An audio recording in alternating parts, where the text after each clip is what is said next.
खोट्या भक्तीच्या आहारी जाऊन अंधश्रद्धेत बुडू नको।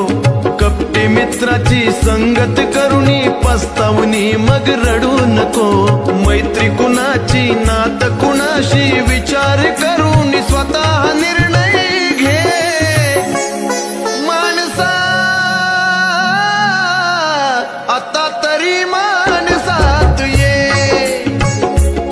माणसा खोट्या भक्तीच्या आहारी जाऊन अंधश्रद्धेत बुडू नको। कपटी मित्राची संगत करुणी पस्तावनी मग रडू नको।